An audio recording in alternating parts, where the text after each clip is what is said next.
Chicken తెచ్చుకుంటున్నాం, ఆ చెత్త కవర్లలో పెరుగు తెచ్చుకుంటున్నాం. మనకు కనపడటానికి మాత్రం నీట్ కనపడుతుంది. దాంట్లో ఉండే ఇంగ్రీడియంట్స్ మొత్తం కూడా పాత, మనం వాడేసిన చెత్త అది మొత్తం కూడా. కాబట్టి మనం ఏం చేయాలంటే డోంట్ యూజ్ ప్లాస్టిక్ని మనం వాడకూడదు. ప్లాస్టిక్ని వాడితే ఇప్పుడు వాడతాం, మళ్ళీ అది కరగబోసి మళ్ళీ బాటిల్స్ తయారు చేసి వస్తే మళ్ళీ అప్పుడు వాడతాం. దాన్నే మనం కాబట్టి మనం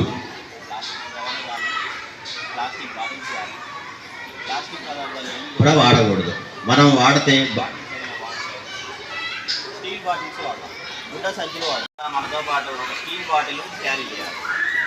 వాటర్ బాటిల్ అయితే సంచి అయితే ఇంతకానికి ఒక జ్యూస్ బ్యాగ్, గ్లాస్ బ్యాగ్ ఇంట్లో అప్పుడు చిన్నప్పుడు ఉండే మనకి.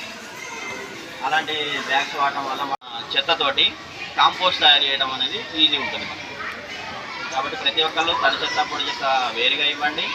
వీలైతే మన యూట్యూబ్లో ఒకటి చూసినా కానీ తడి చెత్తతోటి కాంపోస్ట్ ఎట్లా తయారు చేయొచ్చు అనేది వీడియోస్ ఉంటాయి. దాని ప్రకారం మన ఇంట్లో కూడా కాంపోస్ట్ తయారు చేసుకోవచ్చు. మన ఇంట్లో ఉండే పూల చెట్లకు కూడా మనం ఆ కాంపోస్ట్ని వాడుకోవచ్చు. ఈరోజు ప్రోగ్రామ్ ఏంటంటే ఇక్కడ మనకు ప్రతి స్కూల్లో కూడా తెలంగాణ వ్యాప్తంగా కాంపోస్టు స్కూల్ వాళ్ళే తయారు చేయాలి. స్కూల్లో ఒక కాంపోస్ట్ పెట్టి అరేంజ్ చేయాలి, దాని గురించి ఒక అవగాహన కల్పించాలి అనే ఉద్దేశంతో ఈరోజు మనం ఇక్కడ కాంపోస్ట్ పిట్ ఒకటి స్కూల్ వెనక తీపించినాం, ఒక గుంట తీపించినాం. ఆ గుంటలో మనము ఇప్పుడు లంచ్ చేస్తాం కదా, లంచ్ చేసిన తర్వాత మిగిలిపోయిన అన్నం కానీ ఓన్లీ స్కూల్స్లలో ఒక కంపోస్ట్ పిట్ అనేది తయారు చేసుకోవాలి.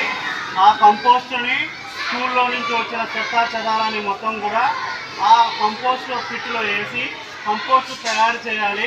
దానికి సంబంధించిన కొంత ఇన్ఫర్మేషన్ ప్రతి స్కూళ్ళలో ఇవ్వాల్సిందిగా చెప్పినారు. కాబట్టి మనం కూడా ఏం చేయాలంటే, మీరు ప్రతిరోజు మీకోసం వంట వండుతారు, ఇక్కడ ఆయాలు వంట వండుతారు.